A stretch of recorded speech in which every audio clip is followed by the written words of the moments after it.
പറയുവാനല്ല ആഗ്രഹിക്കുന്നത്.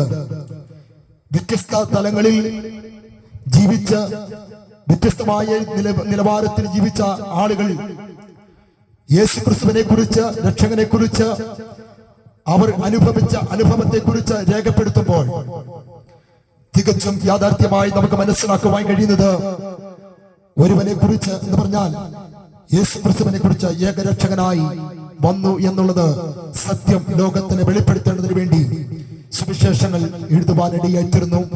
ഈ കാലഘട്ടങ്ങളിലൊക്കെയും സുവിശേഷം അറിയിക്കേണ്ടതിന് വേണ്ടി തന്റെ ഭൃത്യന്മാരെ കർത്താവ് തിരഞ്ഞെടുക്കുവാൻ ഇടയായിത്തീർന്നുവെന്ന് തിരുവചനത്തിലൂടെ നമുക്ക് കാണുവാൻ കഴിയും. എന്നാൽ ഈ രാത്രിയിൽ എന്നെ ചിന്തിപ്പിക്കുവാൻ ഇടയായിത്തീർന്ന ചിന്താ വിഷയം എന്ന് പറയുന്നത് ആ രക്ഷകനെ യിരെമ്യാവ് കല്ലെറിയ സ്ഥലത്തിൽ കാണുവാൻ ഇടയായിത്തീർന്നു. തന്നെ കല്ലെറിയ രക്ഷകനെ കണ്ട് തന്റെ കണ്ണ് തുറക്കുവാൻ ഇടയായിത്തീർന്നുവെന്ന് ലൂക്കോസിന്റെ സുവിശേഷം 2-ാം അധ്യായത്തിൽ നമുക്ക് അവിടെ വായിക്കുവാൻ കഴിയും. ഞാൻ ആ വിഷയത്തിലേക്ക് കടന്നു വരുവാനല്ല, ജീവിതത്തിൽ രക്ഷകനായ യേശുക്രിസ്തുവിനെ കുറിച്ചാണ് ഇന്ന് രാത്രിയിൽ എനിക്ക് കല്ലിൽ നിങ്ങളോട് പറയുവാനുള്ളത്.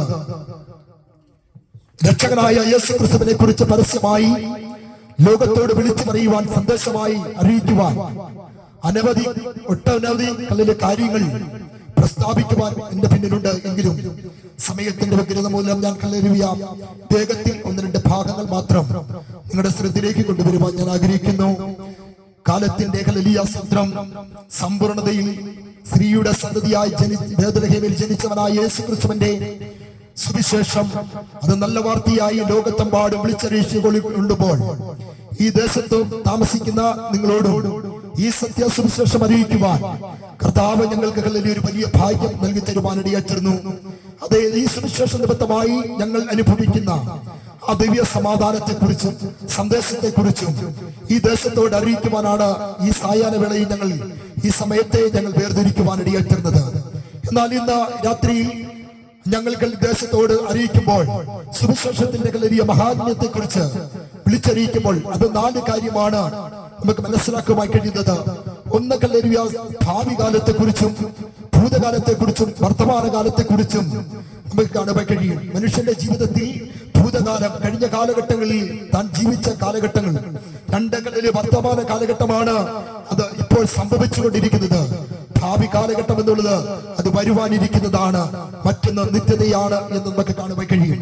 ഈ 4 കാര്യങ്ങൾ വിശുദ്ധ വേദപുസ്തകത്തിന്റെ അടിസ്ഥാനത്തിൽ ലോകത്തിന് വേണ്ടി വെളിപ്പെടുത്തിയതായ ക്രിസ്തുനാഥന്റെ ആഗമനത്തെ കുറിച്ചാണ് വിശുദ്ധ വേദപുസ്തകം നമ്മെ പഠിപ്പിക്കുന്നത്. എന്നാൽ ഇന്ന് രാത്രിയിൽ ഞങ്ങൾക്കളിൽ പ്രസ്താവിക്കപ്പെടുന്ന പ്രസ്താവനയിലൂടെ ഞങ്ങൾ അറിയിക്കേണ്ടതായ സന്ദേശം അത് ഉൾക്കൊള്ളുവാൻ നിങ്ങളുടെ കാതുകളെ കല്ലെറിയ ഈ വേദചിന്തയിലൂടെ ഞങ്ങൾ കടന്നു കൊണ്ടുവരുവാൻ ഞങ്ങൾ താല്പര്യപ്പെടുന്നു. എന്നാൽ ഇന്ന് രാത്രിയിൽ യേശുനാഥൻ എന്തിനാണ് ലോകത്തിലേക്ക് കടന്നു വരുവാൻ ഇടയായിത്തീർന്നത്, വിശുദ്ധ വേദപുസ്തകം നമ്മെ പഠിപ്പിക്കുവാൻ ഇടയായിത്തീർന്നത്, കർത്താവ് ഈ ലോകത്തിലേക്ക് കടന്നു വരുവാനിടയായിത്തീർന്ന ഒന്നാമത്തെ കാരണം അവൻ മറുപടിയായി തന്റെ ജീവനെ വെക്കേണ്ടതിന് വേണ്ടിയാണ് ലോകത്തിൽ കടന്നു വരുവാനിടയായിത്തീർന്നത്. ഞങ്ങൾ പ്രസംഗിക്കുന്ന യേശു ഇന്നേക്ക് 2000 വർഷങ്ങൾക്കപ്പുറമായി ബേത്ലഹേമിൽ ജനിക്കുവാനിടയായിത്തീർന്നതിന്റെ ഒന്നാമത്തെ കാരണം എന്ന് പറയുന്നത് അവൻ മനുഷ്യവർഗത്തിന്റെ രക്ഷയ്ക്ക് വേണ്ടി, മറുപടിയാകേണ്ടതിന് വേണ്ടി, തന്റെ ജീവനെ വെക്കേണ്ടതിന് വേണ്ടിയാണ് ഈ ലോകത്തിലേക്ക് കടന്നു വരുവാനിടയായിത്തീർന്നത്. ആ മഹത്വകരമായ രക്ഷയെക്കുറിച്ച് ലോകത്തോട് വിളിച്ചറിയിക്കേണ്ടതിന് വേണ്ടി, സന്ദേശമായി ആ രക്ഷയെ കരസ്ഥമാക്കേണ്ടതിന് വേണ്ടി, ലോകത്തിന് കല്ലെറിയ കൊടുക്കേണ്ടതിന് വേണ്ടി കാലങ്ങൾക്കപ്പുറമായി ലോക ചരിത്രത്തിൽ ചരിത്രപരമായി ലോകത്തോട് വിളിച്ചറിയ മറ്റൊരു സന്ദേശമുണ്ട്. വിശുദ്ധ വേദപുസ്തകത്തിൽ അത് രേഖപ്പെടുത്തുവാൻ ഇടയായിത്തീർന്ന ഭാഗം ഇതാണ്. നോഹയുടെ കാലഘട്ടത്തിൽ, നോഹ ജീവിച്ചിരുന്ന കാലഘട്ടം എന്ന് പറയുന്നത് ദൈവഭക്തനായി ജീവിച്ച നോഹയ്ക്ക് ദൈവത്തിന്റെ നീതി ലഭിക്കുവാൻ ഇടയായിത്തീർന്നുവെന്ന് വിശുദ്ധ വേദപുസ്തകം നമ്മെ പഠിപ്പിക്കുന്നു. നീതി ലഭിച്ചവനായ നോഹ, അവൻ ജീവിച്ച ചരിത്ര പശ്ചാത്തലം എന്ന് പറയുന്നത് ആ കാലഘട്ടങ്ങളിൽ മനുഷ്യൻ ഭക്ഷണത്വം കൊണ്ട് ജീവിച്ചൊരു കാലഘട്ടമായിരുന്നു. നീതിമാനായി ഒരുവനെ ദൈവം കണ്ടപ്പോൾ നീതിമാനായി തിരഞ്ഞെടുക്കപ്പെട്ട വ്യക്തിയാണ് നോഹയെങ്കിൽ നോഹയോട് ദൈവം പറഞ്ഞൊരു സന്ദേശമുണ്ട്: ഞാൻ ലോകത്തെ നശിപ്പിക്കുവാൻ പോകുകയാണ്, അതുകൊണ്ട് നീ കാര്യം ചെയ്യണം. യഹോവയുടെ കൽപ്പന പ്രകാരം, ദൈവത്തിന്റെ നിയമപ്രകാരം രക്ഷയ്ക്കായി ഒരു പെട്ടകത്തെ പണിയണം എന്ന് പറയുവാനിടയെത്തുന്നു. പഴയ നിയമ ചരിത്രമാണ് ഞാൻ ഇവിടെ രേഖപ്പെടുത്തുവാനിടയെത്തുന്നത്. ഞാൻ നിങ്ങൾ വായിച്ചതായ വേദഭാഗം ഇവിടെ പ്രകാരമാണ്. ആ രക്ഷകനെ ഞങ്ങൾ, ആ ക്രൂശിതനായ രക്ഷകനെ ഞങ്ങൾ ഒന്ന് പരിചയപ്പെടുത്തുവാൻ, ആ രക്ഷയ്ക്ക് വേണ്ടി ദൈവം ഒരുക്കിയിരിക്കുന്ന കഴിഞ്ഞ കാലഘട്ടങ്ങളിൽ ഒരുക്കിയിരിക്കുന്ന പദ്ധതികളെ കുറിച്ചാണ് വിശുദ്ധ വേദപുസ്തകം നമ്മെ പഠിപ്പിക്കുന്നത്. എന്താണ് നോഹിയോട് പറയുവാനിടയെത്തുന്നത്? മനുഷ്യൻ പാപം ചെയ്തതുകൊണ്ട്, അകൃത്യം പെരുകിയതുകൊണ്ട് ഞാൻ മനുഷ്യനെ നശിപ്പിക്കുവാൻ പോകുന്നു. അതുകൊണ്ട് നിങ്ങൾ എന്ത് ചെയ്യണം? ഒരു പെട്ടകം തീർക്കണമെന്ന് പറയുവാനിടയെത്തുന്നു. എന്നാൽ നോഹിയോട് പറഞ്ഞ പെട്ടകത്തിന്റെ പണി യഹോവയുടെ കൽപ്പന പ്രകാരം, യഹോവയുടെ ഇഷ്ടപ്രകാരം, ദൈവത്തിന്റെ ഹിതമനുസരിച്ച് അത് പണിയേണ്ടതിന് വേണ്ടി തന്റെ പ്ലാൻ നോഹിക്ക് ദൈവം കൊടുക്കുവാനിടയെത്തുന്നു. ഇഷ്ടമുള്ളതുപോലെ പണിയുവാനല്ല, ദൈവത്തിന്റെ ഹിതമനുസരിച്ച് പണിയുവാൻ ആ പദ്ധതി നോഹയെ ഏൽപ്പിക്കപ്പെടുമ്പോൾ നോഹ ആ പെട്ടകത്തിന്റെ പണി തന്റെ ഭവനത്തിൽ വെച്ച് അത് നിവൃത്തിയിരിപ്പാനിടയെത്തുന്നു. ഞാൻ വേഗത്തിൽ പറഞ്ഞു പോകട്ടെ. ഒരു പെട്ടകത്തിന്റെ പണി നോഹയുടെ കുടുംബത്തിൽ നടക്കുമ്പോൾ ദേശത്തെ കടന്നുപോയി സവിശേഷത്തെ കുറിച്ച് പറഞ്ഞാൽ ന്യായവിധിയെ കുറിച്ച് നോഹ പ്രസംഗിക്കുവാനിടയെത്തുന്നു. എന്താണ് ഞാൻ പണിയുന്ന പെട്ടകത്തെ കുറിച്ച്, ഞാൻ പണിയുന്ന സ്വത്രം ഈ ചെറിയ കാര്യങ്ങളെ കുറിച്ച് അത് വ്യക്തമായി ദൈവം എന്നോട് സംസാരിച്ചത്, അത് ഞാൻ നിങ്ങളോട് സംസാരിക്കുന്നുവെന്ന് പറഞ്ഞ് ലോകത്തോട് വിളിച്ചറിയിക്കുവാനിടയെത്തുന്നു. ഞാൻ വേഗത്തിൽ കടന്നു പോകുകയാണ്. എന്നാൽ ലോകത്തോട് അറിയിക്കപ്പെട്ടതായ സന്ദേശം ഒരു ചുരുക്കത്തിൽ ഞാൻ പറയട്ടെ. അവൻ പണിയതായ പണി പൂർത്തീകരിക്കുമ്പോൾ യഹോവയായ ദൈവം നോഹയോട് ചോദിച്ചു, നീ പണിയുവാൻ പറഞ്ഞ കൽപ്പന അനുസരിക്കുമ്പോൾ, യഹോവയുടെ കൽപ്പന അനുസരിച്ച് ആര് നിന്റെ അടുക്കിലേക്ക് മടങ്ങി വരുവാൻ ഇടയെത്തുന്നു എന്ന് യഹോവ നോക്കുവാൻ ഇടയെത്തുന്നു.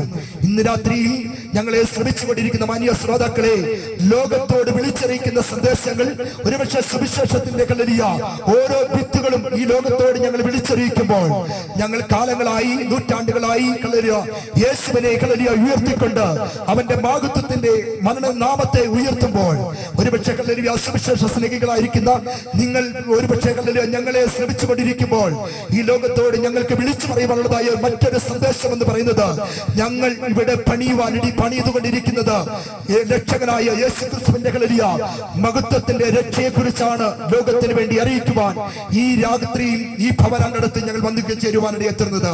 എന്നാൽ ഇന്ന് രാത്രിയിൽ ഞങ്ങളെ ശ്രമിച്ചുകൊണ്ടിരിക്കുന്ന മാന്യ ശ്രോതാക്കളോട് ഞങ്ങൾക്ക് പറയുവാനുള്ളത്, നോഹയുടെ കാലഘട്ടം പോലെ മനുഷ്യപുത്രന്റെ വരവിൽ അത് സംഭവിക്കുമെന്ന് പ്രവചനമായി രേഖപ്പെടുത്തുവാനിടയെത്തുന്ന ചരിത്രഭേദ ഭാഗ്യം നമുക്കിവിടെ കാണുവാൻ കഴിയും.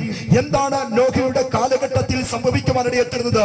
നമുക്കറിയുവാൻ കഴിയും. നോഹയുടെ കാലഘട്ടം എന്ന് പറയുന്നത് ഭക്ഷണത്വം കൊണ്ട് പാവത്തിന്റെ കറയാൽ മനുഷ്യവർക്കുമൊക്കെയും അല്ലെങ്കിൽ അടിമപ്പെടുവാനിടയെത്തുന്നു എന്ന് പറഞ്ഞാൽ, അപ്പനെ അമ്മയെ അനുസരിക്കാത്ത ഒരു തലമുറ ജനിക്കുവാനിടയെത്തുന്നു. മാതാപിതാക്കളെ അനുസരിക്കാത്ത തലമുറകൾ, അല്ലെങ്കിൽ മനുഷ്യ സ്നേഹം നഷ്ടപ്പെട്ട സാഹചര്യങ്ങൾ ലോകത്തിൽ സംജാതമായപ്പോൾ, ദൈവമുഖം അന്വേഷിക്കുവാൻ കഴിയാത്തതായ ഒരു തലമുറ ജനിക്കപ്പെടുവാൻ ഇടയെത്തുന്നപ്പോൾ, ദൈവത്തെ ആരാധിക്കുവാനോ ദൈവത്തിന്റെ കൽപ്പനകളെ പ്രമാണിക്കുവാനോ കഴിയാത്ത ഒരു ജനത അന്ന് ജീവിച്ചിരുന്നപ്പോൾ, ഈ ജനതയെ നശിപ്പിക്കുവാൻ ദൈവം തമ്പുരാൻ ഒരു ന്യായവിധിയിലൂടെ കടത്തിവിട്ടപ്പോൾ, അതിനായി മുന്നോടിയായി ഒരു രക്ഷയുടെ പെട്ടകം നോഹയുടെ ഭവനത്തിൽ തീർക്കുവാൻ ഇടയെത്തുന്നു. എന്നാൽ ഇന്ന് രാത്രിയിൽ ഞങ്ങളെ ശ്രമിച്ചുകൊണ്ടിരിക്കുന്ന മാന്യ ശ്രോതാക്കളെ, ഞങ്ങൾ അറിയിക്കുന്ന സുവിശേഷം എന്ന് പറയുന്നത്, ഇത് ഈ പെട്ടകം ഞങ്ങൾ നിങ്ങളോട് വരച്ചു കട്ടുവാൻ ഇടയെത്തുന്ന സന്ദേശം എന്ന് പറയുന്നത്, ലോകം അതിന്റെ അന്ത്യത്തോളം എത്തിയിരിക്കുന്നു. കാലഘട്ടങ്ങളിൽ മനുഷ്യപുത്രന്റെ വരവനെ വിളിച്ചറിയിച്ചുകൊണ്ടിരിക്കുമ്പോൾ, മനുഷ്യൻ പാപം ചെയ്ത് ദൈവ സ്നേഹമില്ലാതെ വണ്ണം ലോകത്തിന്റെ മോഹങ്ങൾ കൊണ്ട് വിരഞ്ഞോടിക്കൊണ്ടിരിക്കുമ്പോൾ, അനേകർ മറ്റത്തിനും മയക്കുമരുന്നിനും അടിമപ്പെട്ട് ദൈവസ്നേഹം നഷ്ടപ്പെട്ടവരായി ജീവിക്കുന്ന ഒരു ചരിത്ര പശ്ചാത്തലത്തിലാണ് നാം ജീവിക്കുന്നത്. എന്നാൽ നമുക്കറിയാമല്ലോ, നമ്മുടെ മാധ്യമങ്ങൾ, നമ്മുടെ മീഡിയ മാധ്യമങ്ങൾ, പത്രങ്ങൾ ഒക്കെയും നാം എടുത്ത ഓരോ ദിവസങ്ങളും നമ്മൾ വായിക്കുമ്പോൾ നമുക്ക് മനസ്സിലാക്കുവാനിടയെത്തുന്ന സംഗതി എന്ന് പറയുന്നത്, മനുഷ്യൻ എത്രമാത്രം അധപ്പതിച്ചുകൊണ്ടിരിക്കുന്നു. നമുക്കറിയാം, ദൈവത്തിന്റെ സ്വന്തം നാട് എന്നറിയപ്പെടുന്നതായ നമ്മുടെ കേരളം എന്ന് പറയുന്നത്, കേരളത്തിന്റെ ചുറ്റുപാടുകളെ പശ്ചാത്തലത്തെ